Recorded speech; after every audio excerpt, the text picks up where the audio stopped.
Continuando a segunda parte das perspectivas do coronavírus, então ele foi inicialmente notificado pela Organização Mundial da Saúde em 31 de dezembro de 2019, associado a pneumonias no mercado de Wuhan. Na verdade, o questionamento e a crítica disso é que, na verdade, 21 dias antes já havia casos suspeitos de pneumonia. E alguns estudos mostram que já em outubro, início de novembro, já haviam casos relacionados ao consumo de animais silvestres, que é o morcego e o pangolim. Acredita-se que existia uma forma intermediária, que seria o pangolim, que é um animal selvagem domesticável que as pessoas comem na China. Podem ter entrado em contato com secreções. Esse animal ele é um hospedeiro assintomático do coronavírus, e aí as pessoas pegaram do animal e transmitiram de humano para humano, e aí geraram essa epidemia, essa pandemia, tá? Então, se você olhar as fotos, os vídeos, os mercados são muito, tem uma higiene muito ruim, animais expostos, sangue, tá? O coronavírus, o Covid-19, que foi a identificação do coronavírus de 2019, ele é transmitido por gotículas, salivas, excreção de urinas e fezes. Em alguns casos, até descritos a excreção por fezes por até 21 dias, tá? Contato com animais, com talheres, espirros, copos, mãos contaminadas, tá? Então, 80% dos casos apresenta-se uma síndrome gripal. A febre, 87,9% dos casos. Tosse seca, 67,7% dos casos. Fadiga, 38% dos casos. Catarro, 33% dos casos. Dificuldade respiratória, 18%. Faringite, 13%. Cefaleia, 13%. Mialgias, 14%. Congestão nasal, 5%. E diarreia, 4%. As complicações mais comuns relacionadas à síndrome da angústia respiratória aguda pode ocorrer em 17 a 29% dos casos, lesão cardíaca em 12% dos casos, infecção secundária em 10% dos casos. A letalidade depende da região e depende do país, pode ser entre 11 e 15% dos hospitalizados.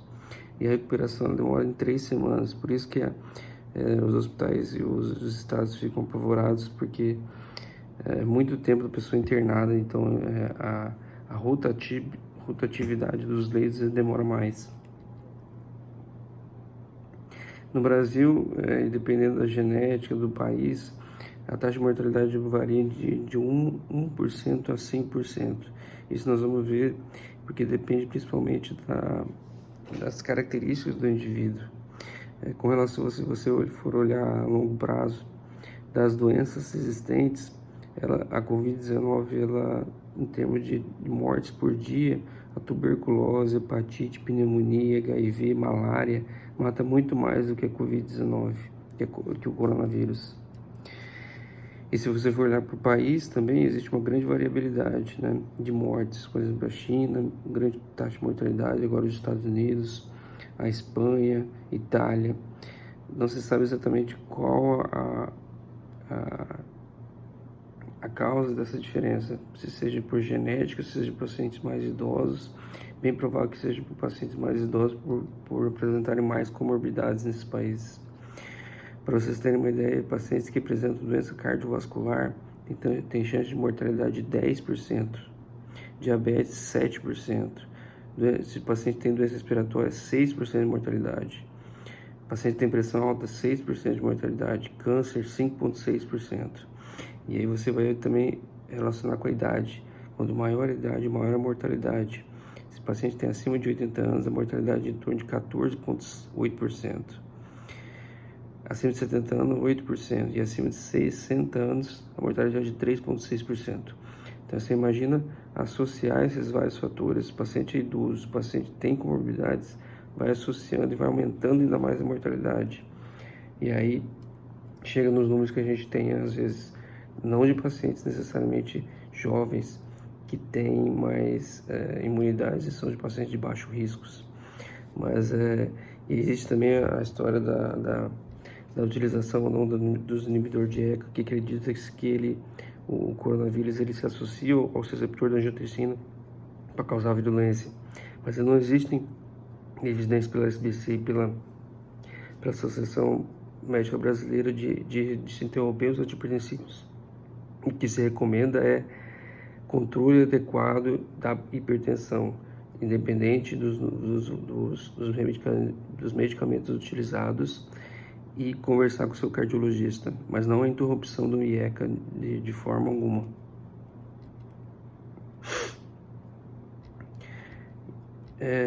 Outro questionamento que às vezes surge, que também pode ter uma diferença de mortalidade, é os pacientes no Brasil, por exemplo, a vacina BTHCG, que é da tuberculose, talvez tenha uma relação de imunização cruzada, então talvez proteja mais o brasileiro de infecções graves. Com relação a essas medidas tomadas pelo governo de afastamento de 15 dias ou isolamento de 15 dias, a ideia principal é o achatamento da curva de propagação do vírus. Sem as medidas de proteção, teríamos muito mais infecção. Por exemplo, uma pessoa conseguiria infectar em 5 dias 2,5 pessoas por dia. Se reduzirmos essa exposição em 50%, vamos reduzir essa infecção para 1,25 pessoas. E se reduzirmos mais ainda, menos pessoas infectadas. Então, ao longo de 30 dias, em vez de ter 400 pessoas infectadas, eu vou ter 2 pessoas infectadas. Essa é a vantagem também do isolamento. Além de preparar a população para a pandemia e hospitais, é diminuir a propagação da doença e achatamento da curva.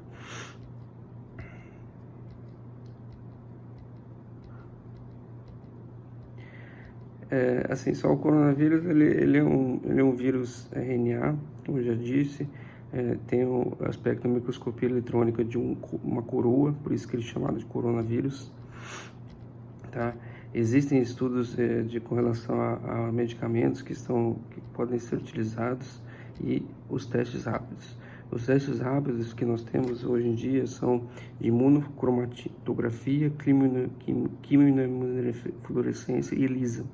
Eles são testes muito bons quando o exame é positivo, mas se o exame é negativo, não exclui a doença. Se você olhar a curva da dinâmica da carga viral, o padrão ouro é o RT-PCR, que identifica o vírus RNA em si. E a partir do 7º dia que começa a aumentar IgG e IgM, que é onde os testes rápidos vão agir. Então, às vezes a pessoa ela tá com início de sintomas, faz o teste rápido, ele dá negativo, mas na verdade ele não tem anticorpos. Então ele está com vírus, mas ele não consegue ser detectado pelos testes rápidos. Com relação ao tratamento que nós temos, assim, existem vários dizeres em relação à cloroquina, o Remdesivir, tá? Que são medicamentos lopinavir, ritonavir, uso de vitamina zinco, vitamina D, todos, principalmente a cloroquina, todos eles, agora o ivermectina, o anita, que é todos a ideia deles é aumentar a imunidade e com isso diminuir a virulência e mortalidade do vírus. O que tem mais estudos, principalmente no Japão, é o Remdesivir, que se mostrou mais efetivo, vamos dizer assim. E existem agora os estudos da cloroquina, inclusive estudos de plasma, né? O medicamento do japonês é o Favipiravir. Tá? Então essas são algumas considerações: lavar as mãos, higienização, manter a distância de 1 a 2 metros por pessoa, tá? Rotina de alimentação saudável, cancelar viagens, retirar os sapatos na entrada, tomar banho, lavar as roupas, tudo isso para evitar essa pandemia. Muito obrigado.